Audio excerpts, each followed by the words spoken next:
अस्सलाम वालेकुम। मैं डॉक्टर खाजी नवीद।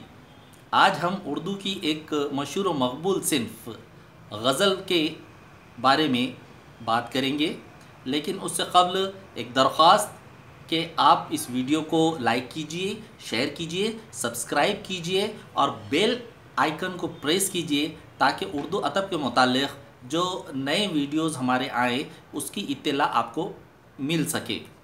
तो चलिए शुरू करते हैं। गज़ल के मुताबिक, गज़ल अरबी ज़बान का लफ्ज़ है जिसके माने औरतों से बातें करना या औरतों के मुतालिक बातें करना। ये गज़ल के लुग़वी माने हैं।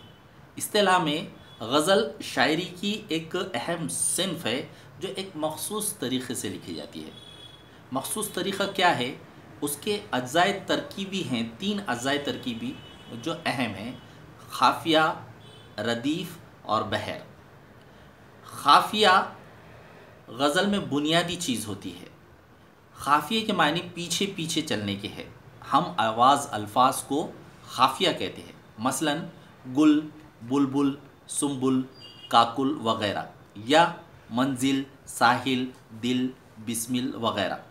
इसी तरह के हम आवाज़ अल्फाज ख़ाफ़िया कहलाते हैं। ख़ाफ़िया के आखिरी हर्फ से पहले आने वाला हर्फ हर्फ़ रवी कहलाता है। हर्फ़ रवी पर ख़ाफ़िये का तयन होता है। मसलन अगर ख़ाफ़िया साहिल हो तो आखिरी हर्फ लाम से पहले है और है के नीचे ज़ेर है। अब ख़ाफ़िये में जो भी अल्फाज आएंगे उनमें लाम से पहले हर हर्फ के नीचे ज़ेर का होना लाजमी होगा, वरना ख़ाफ़िया गलत होगा। मसलन साहिल के ख़ाफ़िये मंजिल, दिल, बिस्मिल, जाहिल, काहिल, कामिल वग़ैरह होंगे। बादल और काजल के आखिर में भी लाम हैं, लेकिन वो साहिल के ख़ाफ़िये इसलिए नहीं हो सकते कि लाम से पहले आने वाले हर्फ पर ज़बर है। बादल के ख़ाफ़िये काजल, कल, बेकल, फल, नल, मुसलसल वग़ैरह होंगे। ख़ाफ़िया वो लफ्ज़ है जो शेर या मिसरे के आखिर में लेकिन रदीफ़ से पहले आता है और दूसरे मिसरे या शेर में उसी जगह आने वाले लफ्ज़ के साथ सूती मुशाबहत रखता है, लेकिन मानवी एतबार से मुख्तलिफ होता है और दूसरे मिसरे या शेर में आने वाले लफ्ज़ की पूरी पूरी नक़ल नहीं करता, बल्कि इससे कुछ मुख्तलिफ होता है। जैसे मीर की गज़ल मुलायज़ा हो कि नाजुक हस्ती अपनी हुबाब की सी है, ये नुमाइश शराब की सी है, नाजुकी इसके लब की क्या कहिए, पंखड़ी एक गुलाब की सी है। इसमें हुबाब, शराब और गुलाब ख़ाफ़िये हैं। ख़ाफ़िये के बाद आने वाले लफ्ज़ या अल्फाज रदीफ़ कहलाते हैं। गज़ल की रदीफ़ का इंतखाब शायर ख़ुद करता है। रदीफ़ के अल्फाज शुरू से आखिर तक वही रहते हैं और उनमें कोई तब्दीली नहीं होती। शायर का कमाल ये है कि वो ख़ाफ़िया और रदीफ़ को इस तरह इस्तेमाल करे कि वो एक जान हो जाएं। मसलन रदीफ़ याद है में हसरत मोहानी का ये शेर पेश किया जाता है कि चुपके चुपके रात दिन आंसू बहाना याद है, चुपके चुपके रात दिन आंसू बहाना याद है, हमको अब तक आशिक़ी का वो ज़माना याद है। यहाँ पर बहाना और ज़माना ख़ाफ़िये हैं, याद हैं, याद रदीफ़ है। रदीफ़ छोटी और बड़ी भी हो सकती है। शायर अपनी उस्तादी दिखाने के लिए बड़ी बड़ी रदीफ़ों का भी इस्तेमाल कर सकता है। जैसे मीर का देखिए कि रहे ना रहे हम महका करेंगे, बन के कली बन के सबा बाग़ वफ़ा में, कहीं ना कहीं हम मिल के रहेंगे, बन के कली बन के सबा बाग़ वफ़ा में। बहर गज़ल के लिए सबसे ज़रूरी और लाजमी चीज़ है, इसलिए कि बहर ही वो चीज़ है जो नस्र और शायरी को एक दूसरे से जो है मुख्तलिफ करती है और इनमें इम्तियाज़ कायम करती है। बहर वो तर्ज़ होती है जिसमें शायर गज़ल कहता है। बहर को अंग्रेज़ी में मीटर और हिंदी और मराठी में चाल कहते हैं।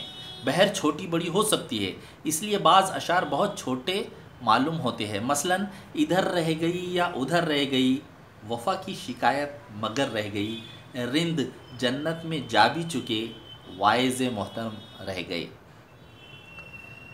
तो इस तरह जो है छोटी गज़ल, छोटी बहर में ये गज़ल कही गई है। लेकिन इसके बरखिलाफ़ बाज़ शायर बड़ी बहरों में भी शेर कहते हैं। मसलन निगाहें मिलाकर बदल जाने वाले, मुझे तुझसे कोई शिकायत नहीं है, ये दुनिया बड़ी संग दिल है, यहाँ पर किसी को किसी से मोहब्बत नहीं है, या पत्ता पत्ता बूटा बूटा हाल हमारा जाने हैं, जाने न जाने गुल ही न जाने बाग़ तो सारा जाने हैं। और बहादुर शाह ज़फ़र का शेर देखिए कि ज़फ़र आदमी उसको ना जानिएगा, हो वो कैसा भी साहिब फ़हम व ज़क़ा। ज़फ़र आदमी उसको ना जानिएगा, हो वो कैसा भी साहिब फ़हम व ज़क़ा, जिसे ऐश में याद खुदा न रही, जिसे तैश में खौफ खुदा न रहा। इस तरह जो है ख़ाफ़िया, रदीफ़ और बहर जो है ये गज़ल के अनासिर तरकीबी इसे हम कह सकते हैं। अब गज़ल जो मख़सूस अंदाज़ में लिखी जाती है, गज़ल दरअसल शेर का मजमू होता है। इसमें 5, 7, 3 अशार ऐसे होते हैं। और गज़ल की सबसे बड़ी खूबी ये है कि उसका हर शेर मानवी एतबार से इकाई होता है, मुकम्मल होता है और दूसरे शेरों से जुदा गाना होता है, अपनी एक मुकम्मल मानवी हैसियत रखता है। और ये गज़ल की सबसे बड़ी खूबी है। गज़ल अशार, जैसा मैंने कहा, अशार का मजमू होता है। तो शेर किसे कहते हैं? शेर में 2 मिसरे होते हैं। मिसरा कहते हैं दरवाज़े के पट को। जिस तरह 2 पट मिलकर दरवाज़ा बनाते हैं, उसी तरह 2 मिसरे मिलकर एक शेर बनाते हैं। गज़ल के पहले शेर के पहले मिसरे को मिसरे उला कहते हैं और दूसरे मिसरे को, शेर के दूसरे मिसरे को मतलब मिसरे सानी कहा जाता है। तो मिसरे उला और मिसरे सानी ये दोनों मिलकर शेर बनाते हैं। गज़ल का पहला जो शेर होता है उसे मतला कहते हैं। मतला यानी उसके दोनों मिसरों में ख़ाफ़िया और रदीफ़ होता है। शायर ख़ाफ़िये का इस्तेमाल करता है दोनों मिसरों में। बाद के जो अशार है उसके पहले मिसरे में ख़ाफ़िया रदीफ़ नहीं होता, दूसरे मिसरे में ख़ाफ़िया रदीफ़ होता है। अगर एक से ज़्यादा मतले हो तो वो एक के बाद एक लिखे जाते हैं, और जो दूसरा मसला है उसको हुस्न मतला या ज़ेब मसला कहते हैं। मिसाल के तौर पर एक लफ्ज़ मोहब्बत का बस इतना फसाना है, एक लफ्ज़ मोहब्बत का बस इतना फसाना है, सिमटे तो दिले आशिक़ फैले तो ज़माना है। इसका दूसरा जो है मतलब हुस्न मतला देखिए कि क्या हुस्न ने समझा है, क्या इश्क़ ने जाना है, क्या हुस्न ने समझा है, क्या इश्क़ ने जाना है, हम खाक नशीनों की ठोकर में ज़माना है। गज़ल का जो सबसे अच्छा शेर होता है उसे बैतुल गज़ल या शाह बैत कहते हैं। इसी गज़ल का शेर देखिए कि ये इश्क़ नहीं आसान बस इतना समझ लीजिए, ये इश्क़ नहीं आसान बस इतना समझ लीजिए, एक आग का दरिया है और डूब के जाना है। शायर आखिरी शेर में अपना तखल्लुस इस्तेमाल करता है। तखल्लुस शायर के क़लमी नाम को कहते हैं, वो जो अपने नाम की जगह शायरी में इस्तेमाल करता है।